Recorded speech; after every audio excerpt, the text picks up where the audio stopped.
Welcome back to our channel, where we explore environmental, social, and economic issues shaping the world. After exploring renewable energy in our last episode, today we focus on the air we breathe and its effects on our health. Air quality affects our well-being, productivity, and quality of life.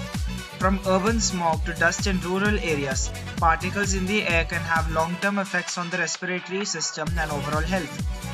In this episode, we will examine the science behind air pollution, focusing on particulate matter 2.5 and particulate matter 10 particles, and why they are important and how exposure affects humans.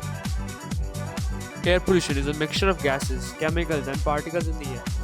While some pollutants are visible, many are microscopic. Two important types of particles are PM 2.5 and PM 10. PM refers to particulate matter, with numbers indicating the particle diameter in micrometers. PM 10 particles are 10 micrometers or smaller, while PM 2.5 particles are 2.5 micrometers or smaller. To give perspective, a human hair is about 70 micrometers thick, making PM 2.5 nearly 30 times thinner and able to penetrate deep into the lungs. PM10 comes from dust, construction, and pollen, while PM2.5 is mainly produced by vehicle emissions, industry, and burning fossil fuels. Because of their small size, when inhaled, particulate matter moves through the respiratory system. PM10 particles tend to stay in the nose and throat, causing irritation and coughing. PM2.5 particles reach the alveoli, the tiny air sacs in the lungs, and can enter the bloodstream.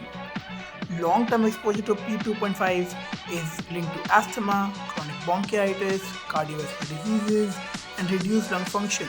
Children, the elderly, and people with pre-existing conditions are particularly vulnerable. Short-term exposure can trigger eye irritation, headaches, reduced lung performance. Even moderate pollution levels can have measurable health effects over time. Air pollution is a global challenge. Cities such as Delhi, Beijing, and Los Angeles regularly record PM 2.5 levels above safe limits set by the World Health Organization.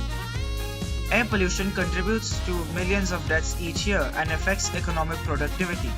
Poor air quality reduces work efficiency and increases healthcare costs. Efforts to monitor and reduce particulate matter include urban planning, controlling emissions, and adopting cleaner energy sources. Public campaigns encourage behaviors such as using public transport and avoiding open burning. technology helps monitor and reduce air pollution. Sensors measure PM 2.5 and PM 10 in real time, allowing authorities to issue warnings and create policies. Green spaces in cities, like parks and trees, trap particles and improve local air quality. Electric vehicles and stricter industrial standards lower emissions, whilst cleaner cooking methods reduce indoor air pollution.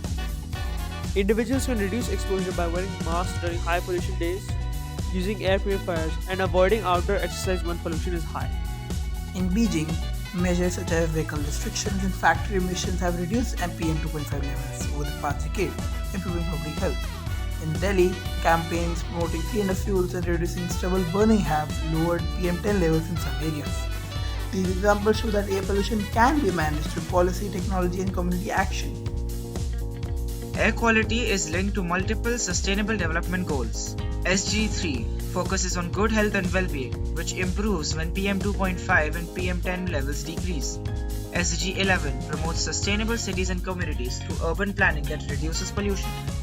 SG13 Climate Action aligns because lowering fossil fuel emissions also addresses climate change. Efforts to improve air quality protect human health while advancing sustainable development. Researching this episode showed me how easily we take clean air for granted.